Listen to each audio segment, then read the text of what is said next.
So hello everybody and a warm welcome from me. I'm Nicole Ines Harnisch. I'm talking to you today from Berlin, and I'm very excited because it's quite my first presentation in the evolutionary community, although I'm practicing evolutionary astrology for more than 20 years now.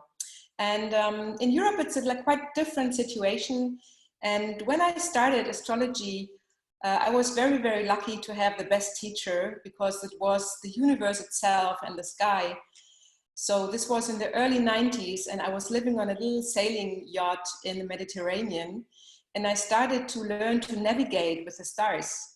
And then there was a war starting, and I remember still always this first calculation I made, a horoscope, a chart, which I only knew because of this practice I had with the astronomy.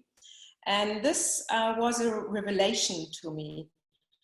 There was this Kuwait crisis. I called it, I think it was called Desert Storm or something, the thing. And I was very much in numbers at this time. I was very rational from school. I really loved math. And I was really impressed by all the numbers and the things I was seeing. I know I had no idea about astrology, but what I saw in this chart was like no coincidence. It was really clear this is the starting of something new and the starting of something bad. So I started to study then on my own many, many years. And then I had when I got back to Berlin after quite a few years, I had an astrology school for 1 year. And I was very lucky because at this school, there were invited many international teachers. So I learned from Aaron Sullivan direct, Alan Oken came to Berlin, Noel Thiel came to Berlin, Liz Green, of course, which is one of the most amazing astrologers. And still then after this, I did a lot of self-teaching and a lot of self-learning, and which I always would offer you to do research, which I really would love. Then I started to have a praxis, a little clinic for natural medicine, natural homeopathy, and many, many things. And in the last years, I stopped this work as a healer because I really felt that my passion for astrology is so big, and I have so little time to do it. So I changed my job. I was very lucky, so I can now really have more time and to spend on astrology. So I was always had this call to teach in a bigger way. And now we have this Corona thing and everything is going online. So it's really destiny for me to be here and to talk to you. And I really thank you, Linda, for the trust and the invitation, because nobody knows me. Nobody knows what I am, what I'm doing and how I'm doing it. So I really honor this trust in advance. And today the topic for me is the aspects, especially in evolutionary astrology, because I think it's one of the parts in evolutionary astrology is not so highlighted, and it's so important to really have a view on the aspects on this kind of approach.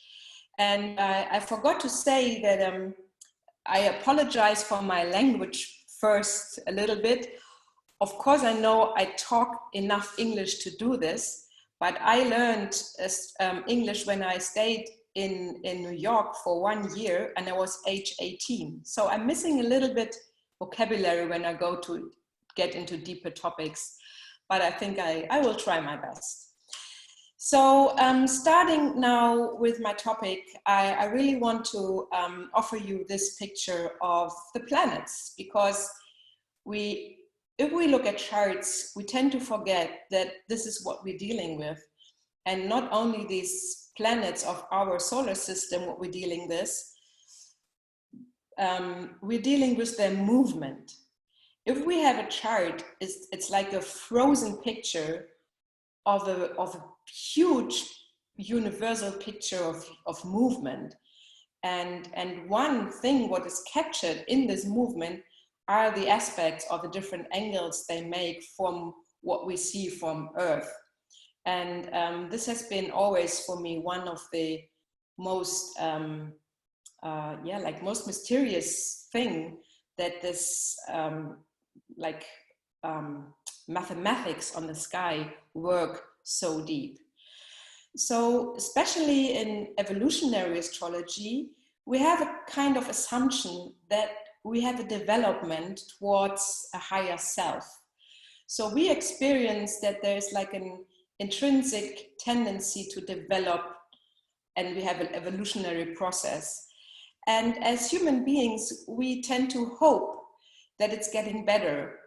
But for me, evolutionary astrology means too, to really understand Pluto, who is like a core planet for evolutionary astrology. And Pluto is not about getting better. It's like the end of hope is the beginning of truth, as we all know.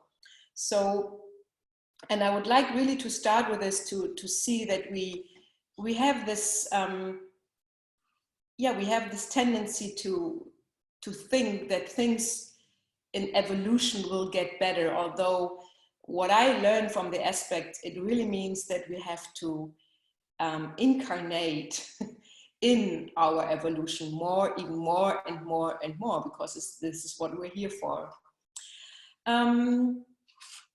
So if we start interpreting any aspect or any planet or any chart part, it's very, very good really always to go back to the basic rules. This is like the fundamental or natural law of astrology. These are like Mars is connected to the first house and the planet, Aries is connected to the planet Mars in the first house, Taurus, Venus, second house, and so on. And especially when people interpret aspects, they forgot about this natural law. This is what I was found in many years of teaching and in many years of talking to other astrologers. So this natural order is always your foundation. And it's not only with houses or planets or signs, but it's the same order with aspects. So if we usually go to aspects and interpret, oops, I'm losing my screen, sorry. Aspects, we have to see what angle two planets do. Then we have to see what sign they're in, what house they're in. So what element is this house and sign? What modality is that house and sign? And who's the faster moving planet? Who's the slower moving planet? So we have many, many, many things to watch. And then there are like many published books who explain like a square between Mars and Moon, for example. But there are many different aspects. Mars can be in Sagittarius and Moon can be in Pisces. Moon can also be in Virgo and it's still a Mars-Moon square. Or Mars can be in Pisces and the Moon can be in Gemini or Sagittarius. So there is not like one single meaning you can give to a square between Mars and Moon. But there is a single meaning.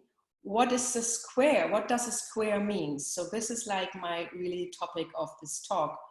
What is the deeper meaning or a deeper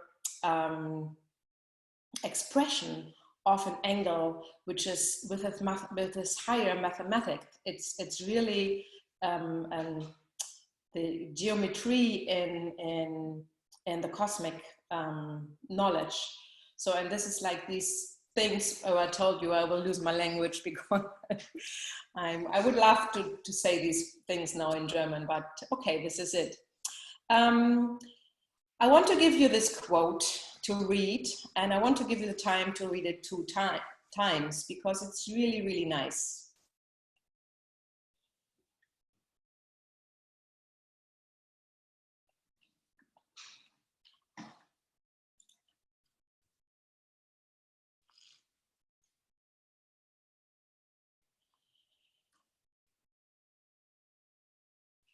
So evolutionary astrology regarding aspects means that it's not a single angle we have to see, but really understand the planets in a certain part of movement in a particular phase of a cyclic process.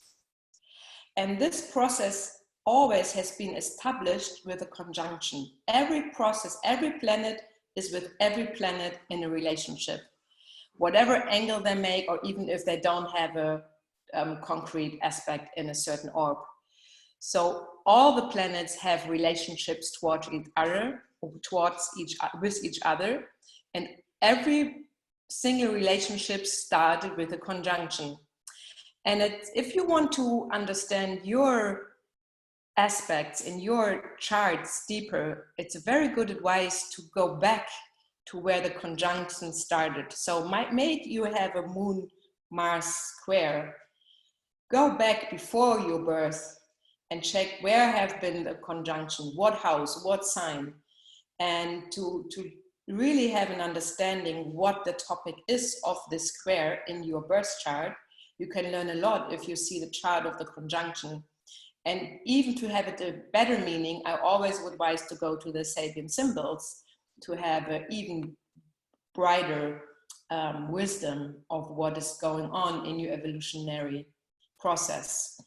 So if we talk about the evolutionary process in astrology, we have like two cycles or two hemicycles. We have one which is the involution, and we have one what is the devolution. And this is really, really important to understand. So if I go back to this, we start with a zero, we start with a conjunction, and then we have like a sextile here, or we have a square, and we have a trine, and we have an inconjunct and the opposition. And then we have the inconjunct again, or a trine, or a square, or a sextile, but they are not the same. Just like a conjunction and opposition are not the same, so cannot be a square at this point in this process be the same than this square in this process. If you compare, and we always, that's what was my first picture was, we always have to look at the cosmos.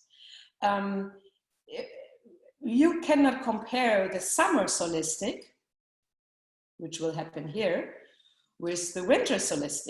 It's not the same. It's a totally different process. So square and square are never the same. Trine and trine are never the same. And if you, in all this, many things you have to reflect on interpreting or giving an aspect a meaning, if you have this circle as your basement, as your foundation, then it's easy to go on, and it gets more clear. So we have this involution and devolution, and let me talk about this for a while. In this evolutionary hemicycle, it's about entanglement. It's about involvement. You are incarnating. You are really going down into earth, into family, into processes, into structure. It's a spiral movement downwards. If you want to develop in life, if you want to go to a higher self, you have to go something where you start from. So you first have to get entangled down to develop. So, and this is what will happen in the first process if you have not only the houses or not only the signs, but very important, the different aspects of the planet or the relationship of the planet to each others. In this involution hemicycle, it's about something new. Something new is born. Maybe something for you karmically you have to deal with. Something is impelled that you have to live this. Maybe it's a spiritual potential or a karmic necessity, but you have to like embody down on this involution hemicycle, you have to embody a certain matter. This is like an incorporation in the world of form. And as I said again, in the world of form, you go from Aries to Taurus to Gemini till Virgo, but not only in the signs and houses, but these same laws exist with the aspects. Whoops, so sorry. I think you don't see the mess I'm doing. I have some notes. Oops, so I'm messing up here. I have some notes because of the English, and so I have to change my screens, and this is getting a little messy. So sorry for this one. So something new is born in this evolutionary hemicycle. It may be a behavior, a talent, a capacity, or a production of artwork, or life work, or a business company, or whatever. Something you have to get into form. And it's always about like a spontaneous growth. And what you have is a subjective approach to life. It's instinctual. It's unconscious. In the first hemicycle, you don't have consciousness. The consciousness starts with the opposition. It starts with the devolutionary process. So every angle which is made in the first cycle, it's a spontaneous, unconscious growth. And we have certain steps in this involution, like I gave you in the former picture, like 30 degrees, 60 degrees, 90 degrees, trine, 120 degrees, and so on. And then if we enter the devolutionary hemicycle, the atmosphere or the quality of your task really changes. And we have like one very good example what we can watch, and this is the cycle of the moon. So like the waxing moon in the beginning of this involution, you don't see it. So this is you have no consciousness about anything. And then it's growing, and the faster moving planet makes the involutionary cycle, like the moon to the sun. And if the moon gets to this point here, wait, can I show it? If the moon gets to the sun here, it's totally reflected with the light of the sun. And this is not just happened with the moon and the sun, but this cycle fits to every cycle of any planet, planetary pair. So what will happen here is an increasing capacity of incorporation, and finally it's ending with the opposition of not only moon and sun but all the planets, and then like the moon from starting here, moving forward and being here the full moon, if like you have Venus Sun, or if you have Venus Pluto, it's the same thing. You always have the faster moving planet moving and the slower moving planet being like fixed. Whether you have it in a birth chart or in a transit, you always go with this rule. So, and like it's with the full moon, it's the same with each pair of planets. The faster moving planet is influenced by the slower moving planet, and step by step it has to grow with the light of the slower moving planet, and finally here it comes to a conscious process, which is like the ending of the involution and then the start of the devolution. And the devolution is like if you have you have to evolve. Now it's like this is the end of growth in the opposition, or in the end of evolution. You cannot grow anymore. You have to get back. You have to let go. Now it's the devolvement, and you have to surrender. In the involution process, it's about growing. In the devolution process, it's about growing through letting go.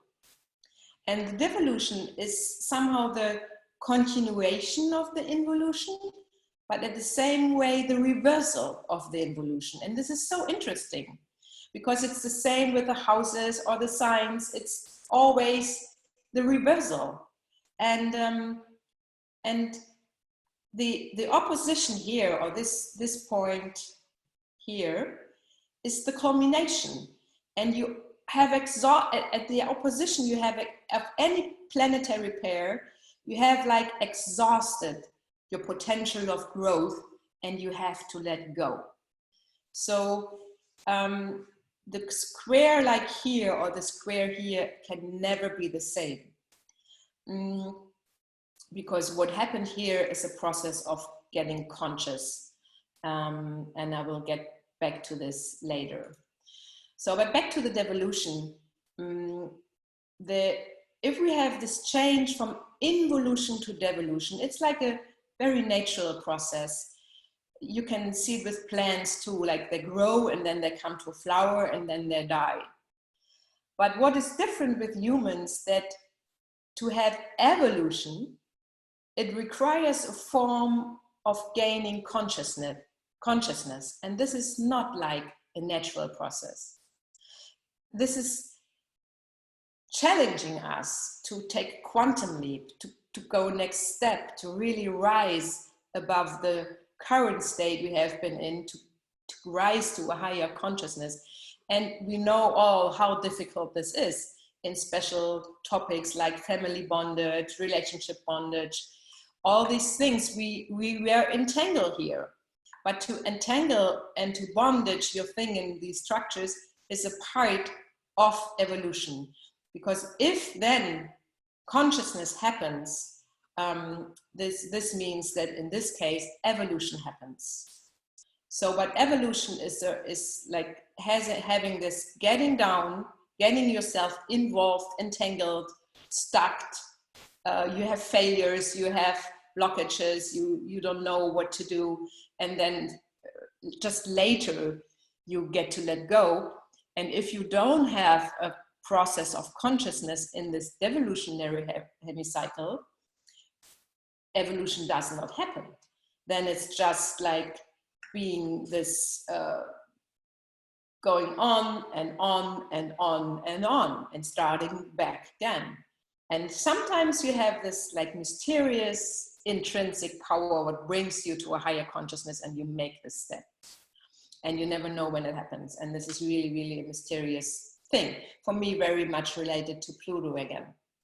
So evolution really requires a step of consciousness, or we can think too, what sets you free from this ongoing process of involution, devolution, involution, devolution is the consciousness itself.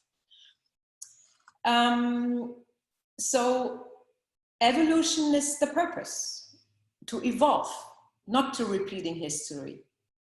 But evolution doesn't mean things get better. Evolution means that your consciousness is getting more aware of truth. It doesn't mean only it's getting more light or getting more nice or getting more wonderful.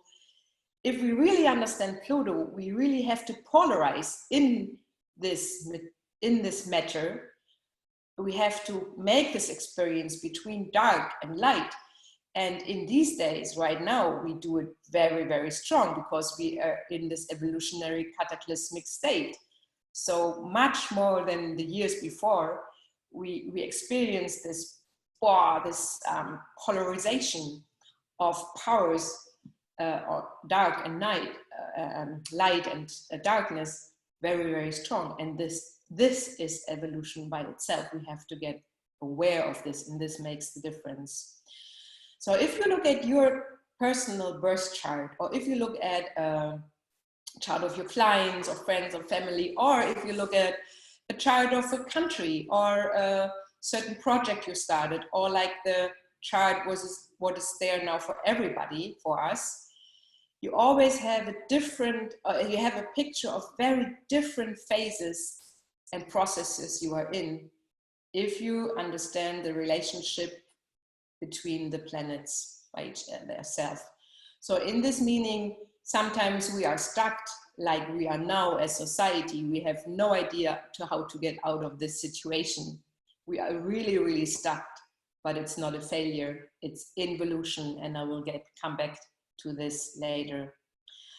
But the same thing, you have your getting stuck in the family, in the relationship, in the business, and it's process. Sometimes we think it's a mistake, or we have this square, or this is like a pain and we should get rid of it. No, get into it, commit to this process. This is life, and this is why you're here for. This is the purpose of life.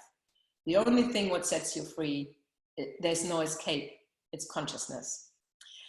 So let me get back to here and show you that, of course, now this involution and evolution process is deeply connected to the signs, to the houses, and to the aspects. And this is, I really would like to give you the adventure to make your, to focus on this and to make your research on this with your own chart, with charts of family, friends, and clients, and really, really look on this in these two phases, involution and devolution. So if we now have this backed on our zodiac and on these certain steps, we have these conjunctions, semi-sextile, sextile, square, trine, inconjunct, and of course we have some other secondary aspects. But I will mainly concentrate on this just to give it a raw structure somehow.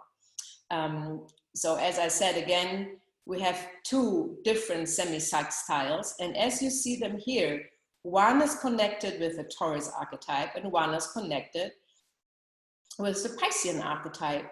One sextile is connected with the Gemini archetype, one sextile is connected with the Aquarian archetype, and so on. So we go in the next few minutes, we will go through this process and watching them all. And again, never forget, this is not about a sextile or an angle. It's about movement of two planets in time and space. And the relationship they form is about a movement relationship. It's about time and space and energy, because out of movement. And get into Dane Ludia's explanation of what the zodiac is by its meaning, by itself, because it's not like, because the zodiac is not there. We have the stars, but the zodiac, you cannot grab it. It's like a mysterious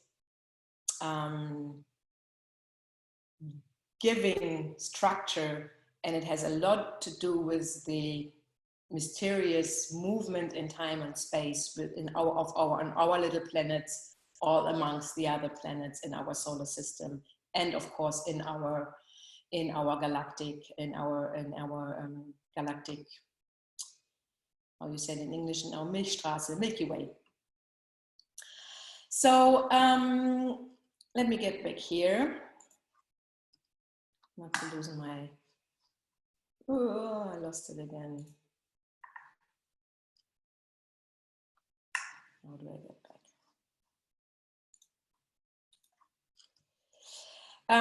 I know that some, of course, when I watched the other videos, some are new, and which is very great if you're quite new in astrology and you just start to learn and already have this topic of evolutionary astrology. How great is this?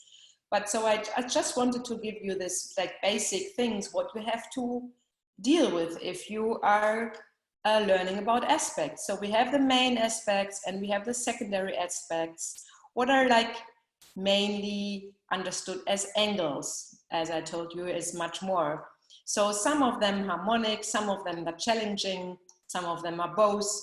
And so you have many, and you have even more than I put here. These are like the main, there are even more you can deal with.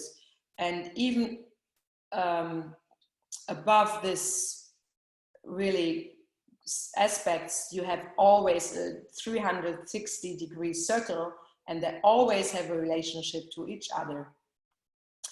And if you're looking at aspects, it's very important what planets are involved, of course, and what sign they are in, each of them, what is the element, what is the modality, and then what house they are in, what is the element and the modality again.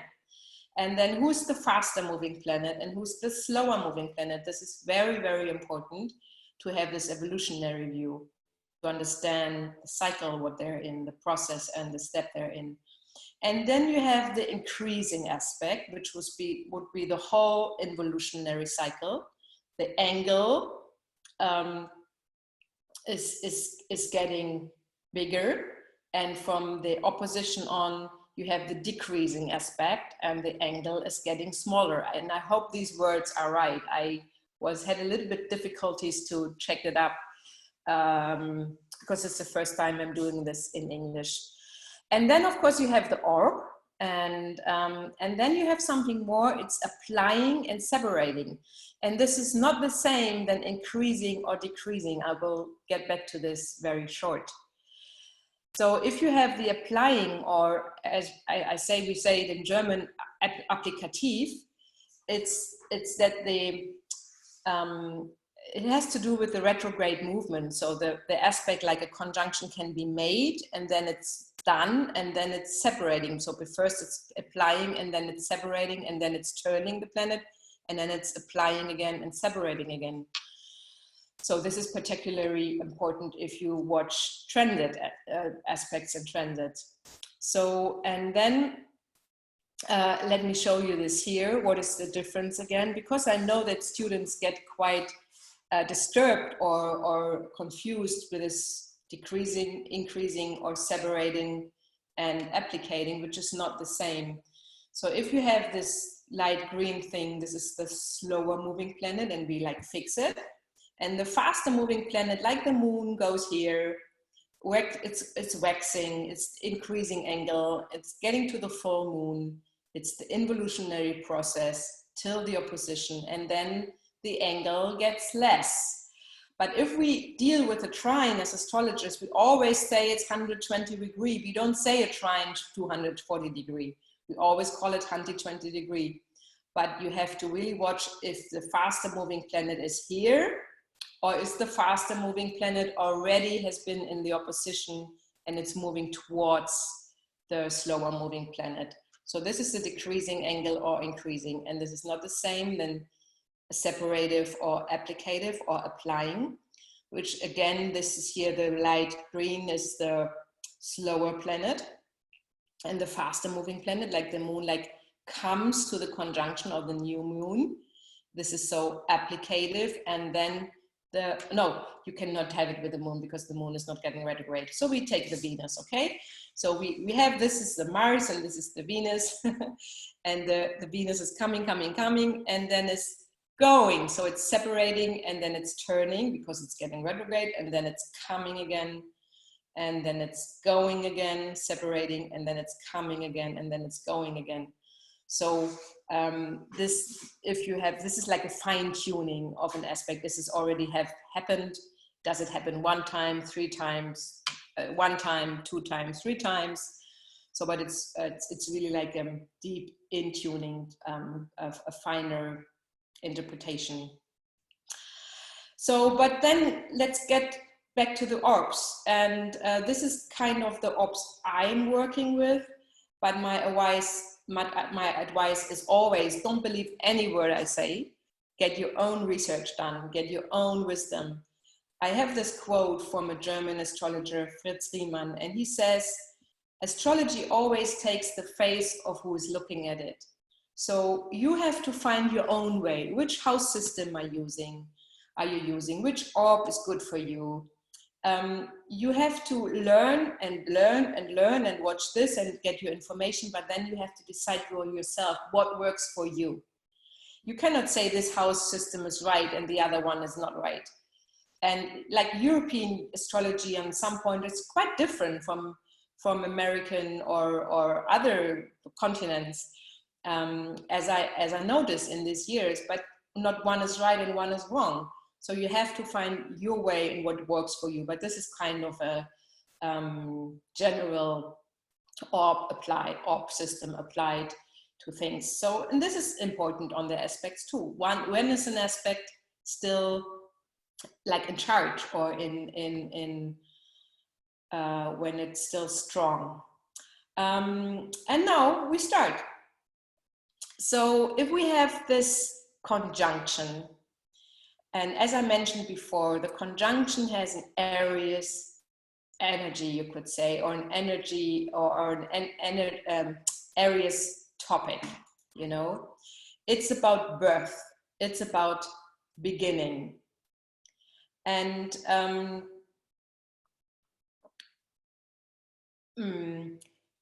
it's like a seed. And if you have a 0-degree conjunction, which is very rare, it's like a pure potential of energy. It's like a source of energy. It's really a potent release of energy. It's very, very strong. But as you see it with the new moon, the moon is not visible. And this is the secret for the conjunction too. This is the subjectivity. There's no object. You don't see anything. Still it's there, and you can sense and feel it, and there's a certain topic in your life, but you don't have something you can refer to. It's invisible. So if you have strong Aries conjunction, or like an involutionary cycle, it's a really, really strong release of energy. But if you have or a person has like several conjunctions, it's really a topic that there is a kind of subjectivity. There's even an element of confusion because there's nothing you can relate to. And if you have nothing you can relate to, if you're very subjective, then the tendency towards projection is quite strong. So in this conjunction, it's about activity, not about consciousness. And this is the evolutionary purpose of the conjunction, is activity and not consciousness. And this conjunction is spontaneous, it's instinctive, it's compulsive even. And sometimes then it's difficult to distinguish between your inner dreams and your feelings or your reality, because you have nothing to relate to. And of course, and I would say it now, and I would not, if I now go through the different aspects, I would not repeat it with every aspect. Of course, it's important what house it is in. Where is this energy released? Or like if you have a square, what houses are connected? And of course, which sign is it in? What quality of energy is released? The house shows you where is this topic happening. And of course, if other aspects are connected to the conjunction, it's more easy to relate to things. But if you like have a conjunction which has no relationship towards other planets, it's really strong subjectivity. But this is not like a failure. It's a evolutionary purpose if you see it as a whole. So sorry. So I say the conjunction has Aries quality, but is it always like this? No, it is not. Because if you have now here this, I'm losing again this, I hope this is not seen in the video, this would be a mess.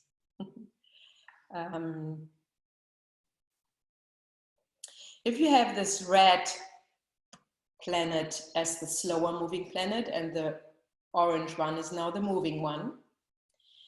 And it's moving, coming to the opposition, and moving here. Of course, you can have a conjunction as the end of the cycle. So we have Aries conjunction as the beginning of the cycle. And then we have a Piscean conjunction as the end of the cycle. And it's totally different topic. It's still a conjunction. It's still this thing of birth and release of energy. But if it didn't happen yet, it has a Piscean energy. And if it happened, it has Aries energy. And it's, for me, it was a revelation when I realized I have a Sun-Neptune conjunction, and it's very, very close. It's in my 12th house. It's very close. It has only 15 Bogenminuten. Also, like, it's not 1 degree. It's only, you know, the seconds. I don't know the word in English. So, and when I realized it's Aries quality, I understood myself much, much, much more deeper than before. Or like all the books I read about Sun-Neptune conjunction, I understood it really about myself when I realized it has an Aries quality.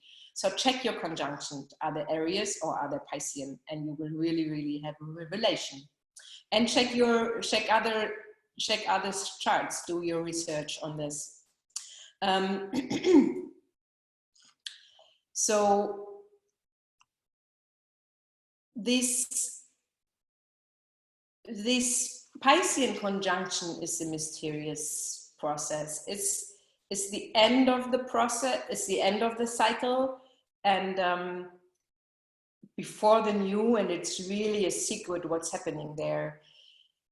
If you have a seed in spring, and that comes like you have the seed situation here, and here comes the flowering, and here's the fall, and the plant dies. The seed, the plant what's dying here, it's not the same seed as here. So it contains the same potential, but it's a totally different thing. And if we have the Piscean conjunction, you really have to sacrifice the stronger energy of the conjunction to a higher purpose or a transpersonal intuition. You don't know what you're doing, but you know you have to do it. It's really a difficult situation. And I brought you one chart, which is an amazing example. I love this because it's such an amazing example. I'm so grateful for this. This is Mahatma Gandhi, which is one of the very rare awakened soul walking on this planet so far. And he has a Piscean conjunction in his first house. Watch this. He has a Mars-Venus conjunction, very strong in his first house, very, very strong. And what did he do? He started to protest while stopping eating. And he was this warrior spirit for peace, which is the Venus. But what he did, he was ready to die. And this is the Piscean energy here. He was ready to give it all up. He was ready to sacrifice himself totally, because he had no idea what would come out of this. Of course, he has a Piscean or Neptuning energy because his sun is in the 12th house. But as we all know, if we have a certain line, it's always coming up in certain points again and again in the chart. So this conjunction gives him a very, very strong presence, but with this mysterious flow of energy and with a totally committed action to give himself up, which is Piscean. And then in opposition of this, in the 7th house, he has an Aries conjunction, a Pluto-Jupiter. So the Jupiter is the faster moving. He already, did the conjunction. So this is Aries energy released in the 7th house. And this really started his action here, his peaceful action, doing no action, but sitting there and being ready to starve, like Piscean, I'm not doing anything, I'm just sitting here and not going anywhere. This really created a fundamental Plutonian change and movement of, then they had this whole movement of territorial, you know, all these people walking in white clothes in the whole country. I mean, I could talk for hours of this, but this is a really amazing chart learned from a Piscean and comparison to an Aries conjunction, because he really started in many, many people's life, and the whole country and the whole culture, Jupiter and the whole culture, he really started a revolution and a fundamental change, which is really amazing. So we could talk hours on this, but we go further. So if we go and start with the conjunction, and we have the moon as our example always. We have the first aspect, which is a semi-sextile, which is like a secondary aspect. But if we have the moon showing, it's quite strong, because it's the first time where we can see the moon as this wonderful sicher. I don't know it again. Oh, forgive me. It's a crescent moon showing the first time the appearance of something. And so it's like the first impulse. The conjunction had the impulse. The Aries conjunction now has the first impulse, and things get into form, which is the Taurus archetype. Things get into form. And of course, it's a totally different topic if you have the semi-sextile in the devolutionary, in the decreasing angle. Because if you know, I could go like on now, one by after the other, but I decided to compare them one by one. Because if we go on and the moon is descending, increasing and getting to the full moon and taking off the form, he's dying, he's letting go. This is ready to die. The semi-sextile being in the decreasing process is a totally different energy. It's a Piscean energy, letting go, surrender. And it's still the same angle. And you really have to understand, like all the things you have, the orb, is it what sign, element, house, all these things. If you have this understood and you talk to people or you watch it your own chart, you really get a much deeper and easier approach to understand angles, and you don't have to do this and this and this and this. This is the basement. This is the foundation. I don't think you say basement, it's a foundation. Okay, so, and if we go further, even further, we have the sextile. In the involution process, in the increasing angle, the sextile has Gemini quality. So if we watch the lunar cycle, it has not a certain special form, it's just gaining form more. But it's gradually increasing and it's getting more light from the earth. And this sextile gives you a way of being flexible, a way of getting organized, a way of see things from a different point of view. And it's still quite unconscious. We're still like in the very beginning. Gemini is still quite unconscious sign. And of course, you know, I don't mean Geminis. They can be an awakened Gemini. You never see the evolutionary state in a chart or in a sign. But I think this should be clear. I just like to say one time.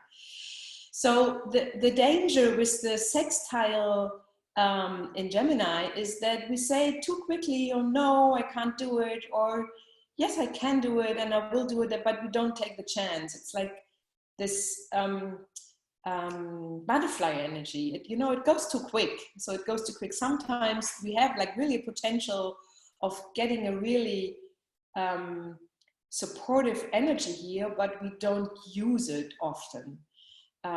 This is what I realized many times, that it's like quite not a sleeping potential, but not like it's too airy. And if I compare it to the decreasing angle, it's again, oops, oh God, I'm losing again. I should have trained this better.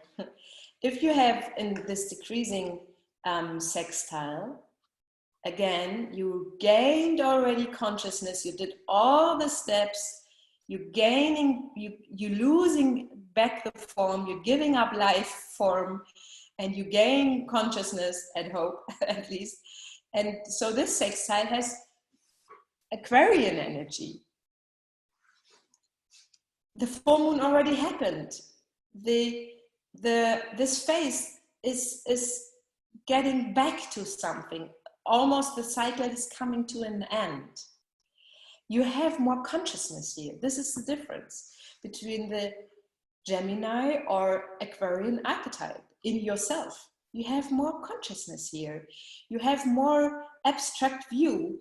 And this is the same if you apply this on this law on a angle between two planets, if they have a sextile and an decreasing angle. The mind already has had like a reassessment, because it's after the square. The sextile comes after the square, which is like the most challenging process. So it's already going through processes. And the sextile in Aquarius can be more a harvest than the sextile in Gemini. It's because it's just more conscious about itself, himself, or whoever it is. And it gives you the ability to reorganize and to rearrange. It's really, really supportive energy. So, and now we come to the next step, which is one of the most important and most amazing steps, and just this square. So if we have the square in the angles, of course, as it's in signs and house and with angles, it gives you the cross. It really gives you like this, the cross we have to take. And this increasing angle has a relationship to the Cancer archetype. And this is the most important and first important point where you have to turn the wheel. This is the changing point. You have to take the wheel and change direction. You have to make a decision. And you know maybe that this square is called crisis in action. But it's important to understand why this is a crisis in action, because we are in the evolutionary phase. And this is about action, spontaneous action, not about consciousness. So, and of course, this is connected to the past, because we have this Cancer archetype being connected with this. And the square confronts us with duality. So these two planets come to a conflict. And in this involutionary process, this conflict can be solved with work. While in the next page, in the next one, now I will show you, I did the wrong movement again. Wait a minute. If we have the square here, the work you can do to solve the conflict of this square is through consciousness. So this is the crisis in action, and you can solve the problem. You really have to get yourself into work. You really have to work this through. Whatever project, behavior, talent, business, whatever, so many things in life what we have to deal with. So if you take the cross on your back, then this can be a really, really harvest time too. But many times how we see, we reject this. And then the square gets us to suffering, to illnesses, even neurosis, and then that gets a blockage. But still, this blockage may be this karmic necessity. I really want to get us in this new understanding how the involution, how the entanglement is important for our evolution. Even if you are stuck for years, evolution is not about time, it's about consciousness. It doesn't mean it for evolution or for Pluto, it doesn't count how many time you spend it being in this blockage, but how the quality of the consciousness, what finally will arise, even if it's a next life, who cares? You know, Pluto doesn't care about time. So it's a very dynamic aspect, of course, as we know. And it's very clear if you compare it again with the moon. Here you see this sharp line of the moon, which is a very, very rare natural phenomena, this straight line. In nature, we don't have it a lot, straight lines. Nature is very shaping and round and abstract, and you know, this shape line is really, really strong on this moon. It's really, really sign. And this is the same with this, the meaning of the aspect makes it to you. And it's kind of a liberation of the source. And it's the culmination point of the involution, the square. And you have an incarnation crisis. You have to change direction. As I said, you have to take the wheel. You have to make decisions. If people have one or more increasing angles, they have to make major decisions in life. And it's the same if you have this in the transit, maybe. And it's a choice between courage or fear. It's a choice if you turn the wheel or you stay in this secure field of family patterns, of Gewohnheit, habitual, of your habits, safety, security, this Cancer things where you don't move out of your family patterns. And of course, you have to really deal with the past here if you have a square like this, and you have to accept the past and at the same time commit to get your own life working. So as an example, because I told you before, we have this applying square or the separating square. So if the square already happened, or is still applying, it means you have to take the wheel and turn to make the decision. And if the square already happened and the aspect is separating, then you made your decision, and then you have to already deal with the consequences and make like fine-tuning in the consequences of the decisions you make. This is interesting if you watch this, if people come to you, whether and do you give them a consultation, what point are they in? Are they still like have to make the decisions, or if they have the adjustment, so you can really ask what decisions they made already and get the trust in the consultation very easily this way if you get down this.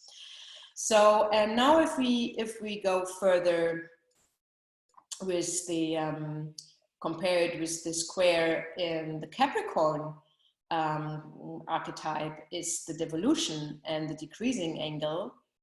And this is the hardest aspect you can have, because it's a Capricorn square. So it's the same dynamic. It's really, really challenging. It's connecting you with the past. And you again have this clear shape, but you have the shape after the full moon happened. The consciousness has already there. And if you didn't make your decision here, if you didn't raise consciousness here or get into repolarization, then this is payoff time. You have to take the consequences. And this is why this aspect is so hard on you, or on us, or on other people what charts you are watching. This is really cause and effect. You really have to take responsibility for the decisions you made, for the decisions you didn't make, for the sins you did, or for the sins you didn't do. So it's really like pay time, having a square angle either in the birth chart or in transit. And what's important too to understand why these squares cannot be the same, because if the moon crosses, if the moon gets into this square, it crosses the orbit of the Earth surrounding the sun, and it's moving towards Mars. And at this point, it's moving back towards Venus. It's moving back to Earth orbit. So it's really, this is going outward, and this is going inward. And this is the inward, the Capricorn is this archetype of the Aramid. So you have to come back to the source. You have to be your own master. You really have to, this is about mastering your life. And we all have squares, one by one, with all the aspects, all the planets moving through our life. We all have these processes going on. Again, we have a decision to make. Again, we have to really take the wheel, but we have to take it more inwards, like I said. And it's really that your awareness has to grow here. You are reminded of your omissions in this thing. It's really a radical assessment, reassessment, I should say, and it's about crisis in consciousness versus crisis in action. And you have to understand why it is. This is the important thing. So you recognize maybe deeply what is bounded, what were your boundages towards your past, your parents, your belief system, your society. You have to release the ties. And in this time now, we really have to go with this, all of us together.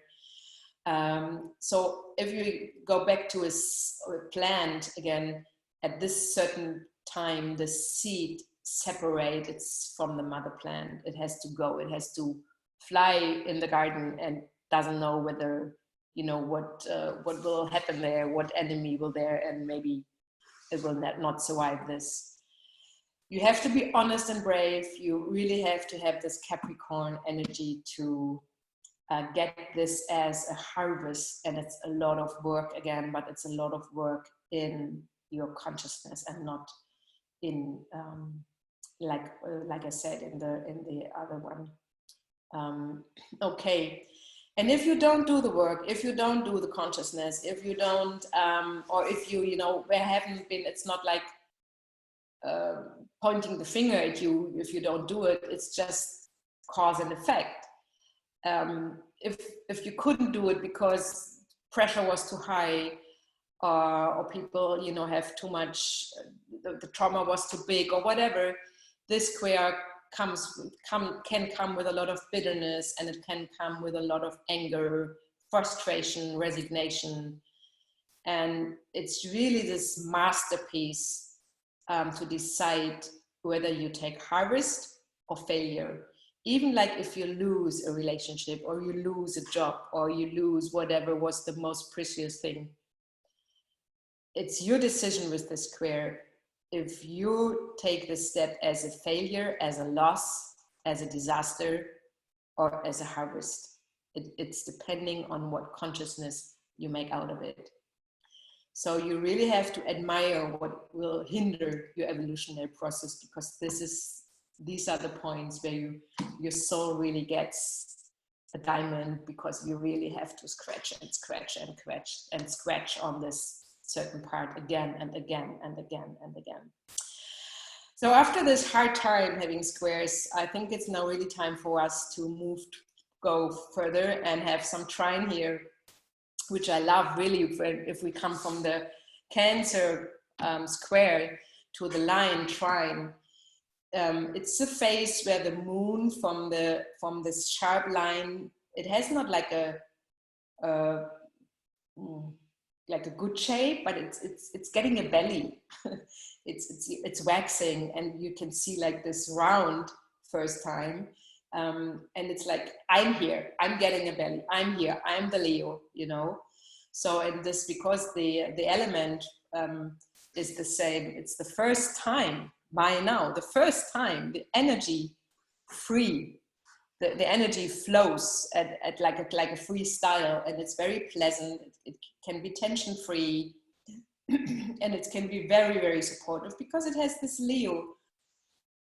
It's supporting you with your self-esteem, self-reassurance, and of course we know that trines have the sometimes the way that there comes a certain laziness with them, or inertia, that there's not enough tension and already have too many trines in your chart, that they, you know, you can have this not getting things really done. But it's, in general, it's really supportive, really creative, and you can devote yourself to creative action. And it's a good relief after in whatever phase you are, then after the square, right? And if we compare it again with the next trine after the full moon, or after the full process of each planet pair, this is again a totally different energy. It has Sagittarian energy. This decreasing trine gives you an understanding of your harvest. It's not so subjective. Again, the involutionary process is subjective. Here it's more objective.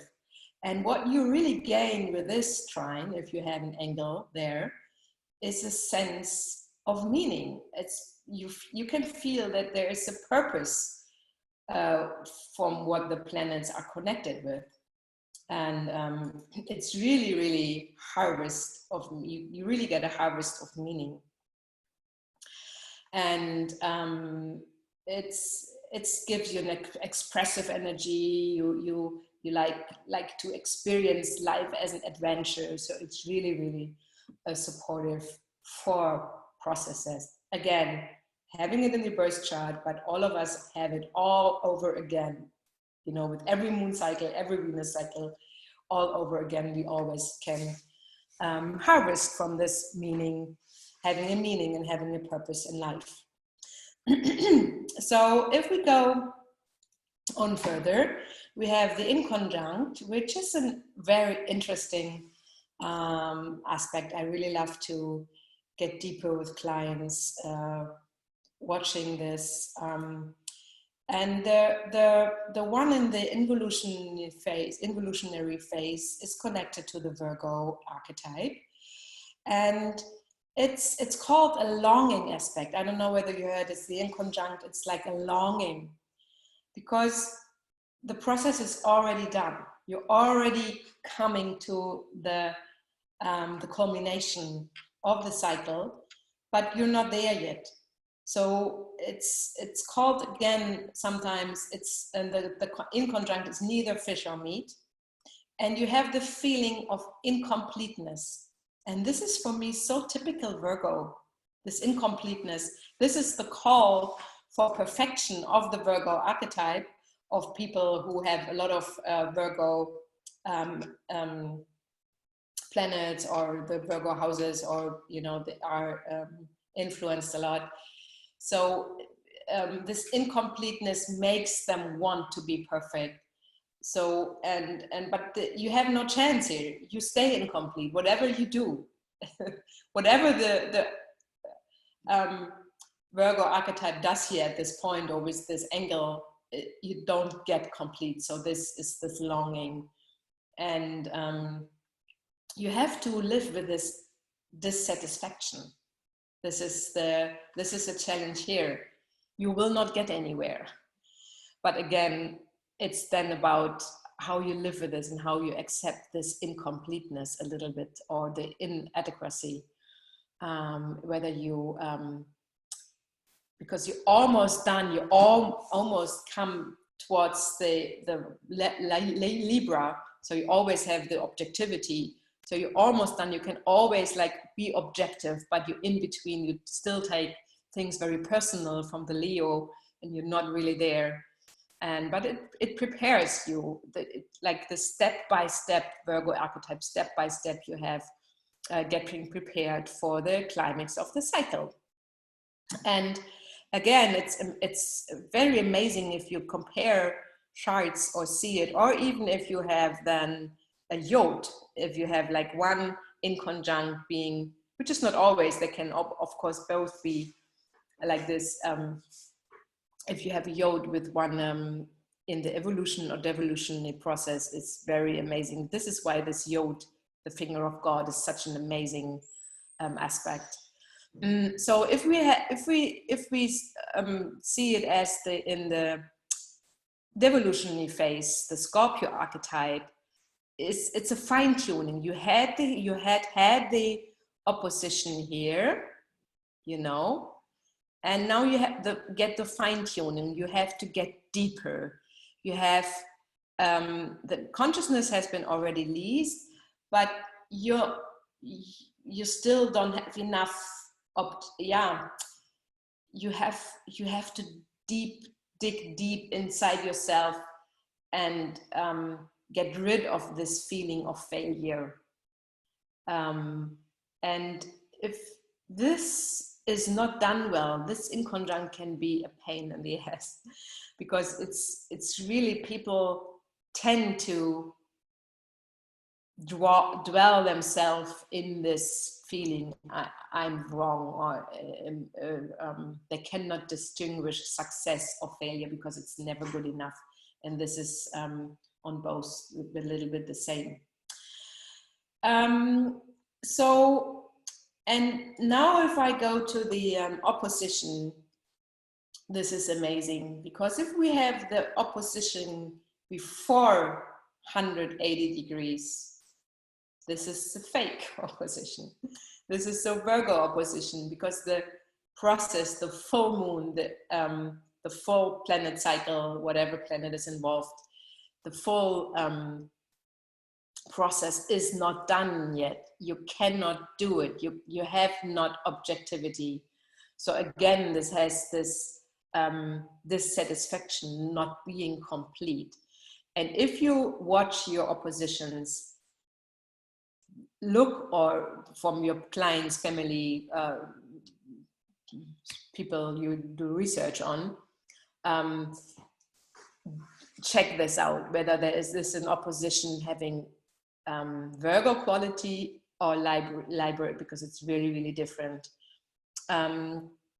Because if you go to the opposition, finally, to the full moon, of course, this is the first time in the zodiac, and with the angles, two planets are opposite. And this is the most radical constellation there can be. And if you have this faster moving planet going step by step, you know, either the moon or whatever planet, absorbing this fixed planet, as we say it, and it's coming now to this opposition, it's really taking the light, absorbing the theme of what it's taking from there. And at this point, you have to get to balance, because at this point, the faster moving planet wants to get rid of it finally. You know, I did all my steps, I learned, I integrated you, and now I want to get rid of, but I cannot get rid of you. You're there, you're just looking at me.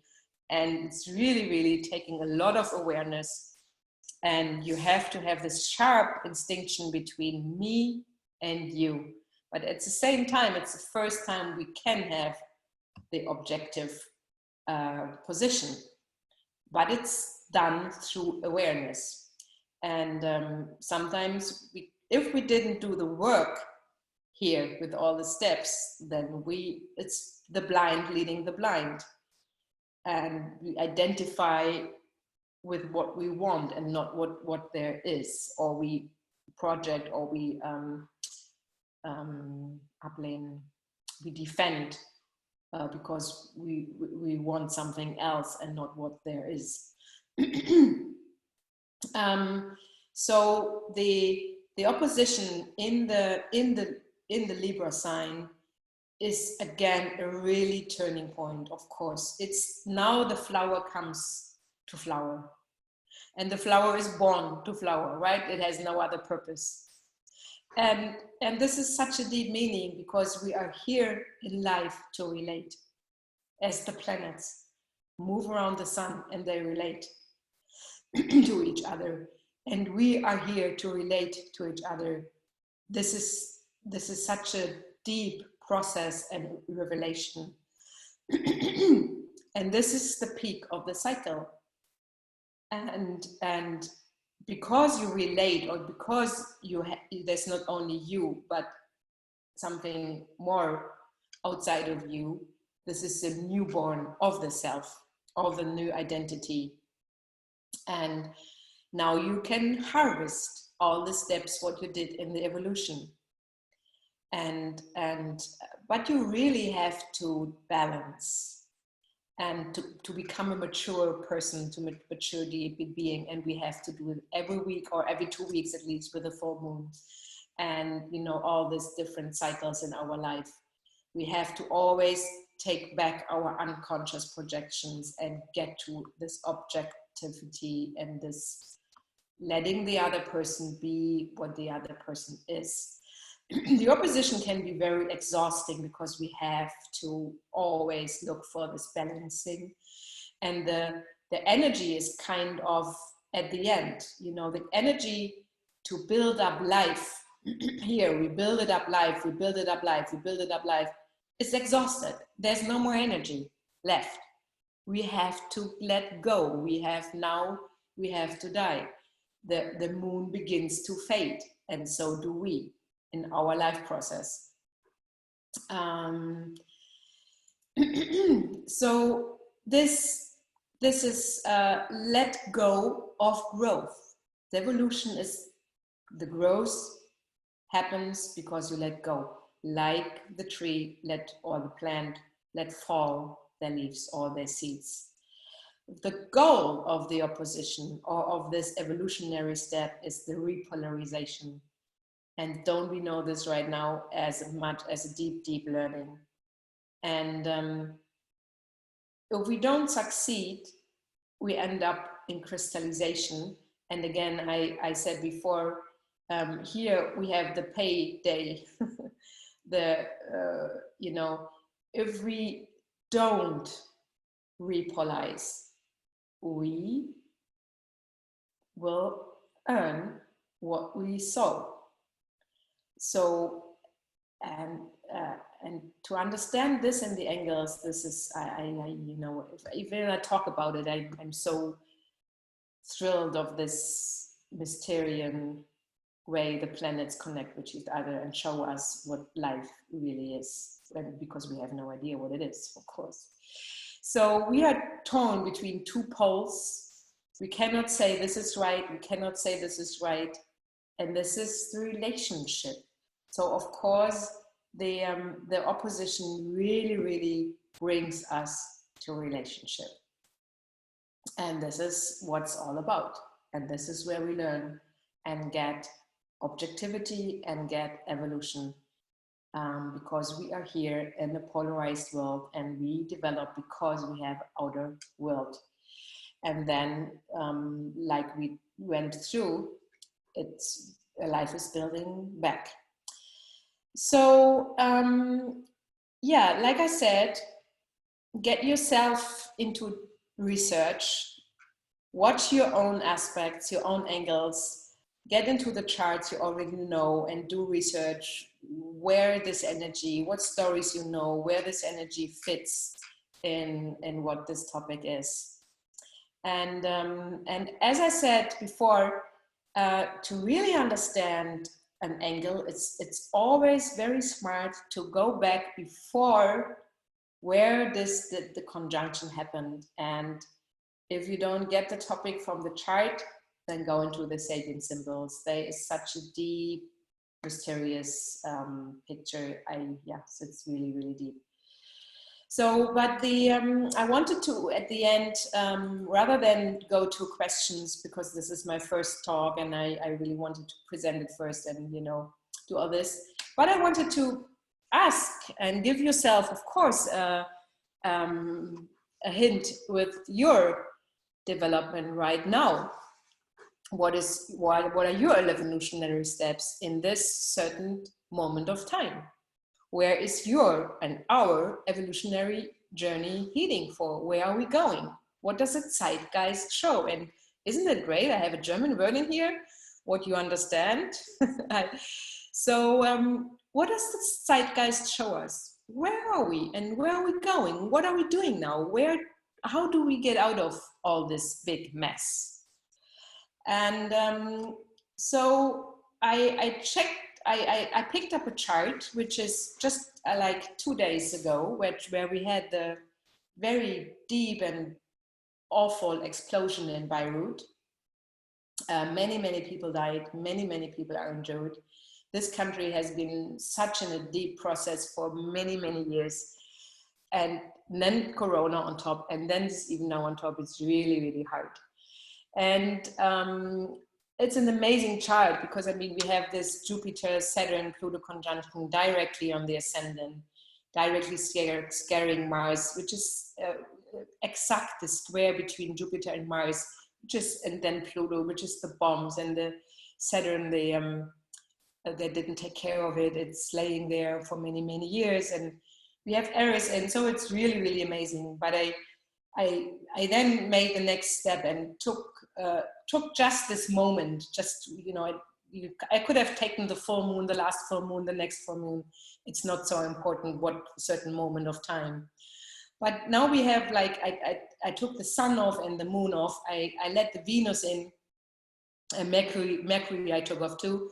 I let the Venus in because the Venus here is the conjunction with the North Node and opposition with the galactic center, which is an amazing process. And this is the same spot where Neowise, the comet, was first seen. I mean, it's really party time for us astrologers. We haven't had such a constellation in a lifetime. It's a lifetime learning. So if I get this down in really evolutionary processes, angles, where are we going? What is the state we are in? So we have a Pluto square Aries, and this is devolution. Pluto is in Capricorn, as you know, and Aries is in Aries. Aries is in Aries, as you know. So this is a devolutionary state. Crisis in consciousness, yes. We have the Neptune sextile Pluto, and I would love to do my next video on this one, because I really love this. It's a very strong aspect, although it's only a sextile, but it's one of the it's the major aspect actually we have, because it's really ongoing a long time. It's involution, Neptune in Pisces, Pluto in Capricorn. Then we have the Saturn conjunct Pluto, and it's in Capricorn, and it already happened, and it's involution. We have the Jupiter conjunct Pluto, and I didn't make it green because it's the in-between state. It's this Piscean energy in between the cycle. And we will have it quite shortly, only in November, where this new cycle starts, finally. It is all going back one time, I think it was January, back two times, the second time and the third time, and then there really starts the evolutionary for many years with Pluto conjunct, Jupiter conjunct Pluto. Then we have Jupiter conjunct Saturn, and it's the same here. We have right now a devolutionary in-between mystical state of sacrifice and, you know, not going anywhere, and being in lockdown. And we will have the Jupiter conjunct Saturn, and then being in an involution process from 22nd of December this year. We have this Mars square Jupiter, which is involution. Mars, Aries, Jupiter, Capricorn. We have the Mars square Saturn, involution. same signs. We have the Mars square Pluto, involution, same signs. We have the Mars conjunct Chiron in Aries, involution. We have the Mars conjunct Aries, didn't happen yet, the devolution, the last phase of a long, long cycle, and it will start on Christmas Eve, the next involution state concerning them. We have the Saturn square Uranus next year, and finally have a little bit of devolution. But can you see this involution state we are in? And when we get back, what is the meaning of involution? Is spontaneous action without consciousness. So how can we expect having conscious leaders dealing with conscious, remarkable actions? It's not the time for it. We're really, as humanity, getting entangled. We're really getting ourselves deeper, deeper, deeper down in a mess of bondage, of a mess. And this is the time. It's not about, of course, we have this cataclysmic thing and we have this evolutionary processes, but if we really check the angles of the planets towards themselves and check this out, everybody has this. Every human being, every constitution, every business, every company, every country, everything has this involutionary stages because these are the general planets. This is amazing.